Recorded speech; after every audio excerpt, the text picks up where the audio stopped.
மன்னவா ஒரு கோயில் போய் இந்த மாளிகை எதற்காக? தேவியே என் ஜீவனே இந்த ஆலயம் உனக்காக.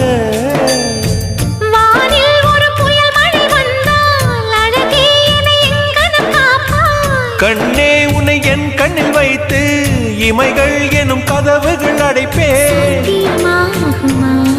நான் சத்தியம் செய்யவா? தொடு தொடுவெனவே வானவில் என்னை தூரத்தில் அழைக்கின்ற நேரம்.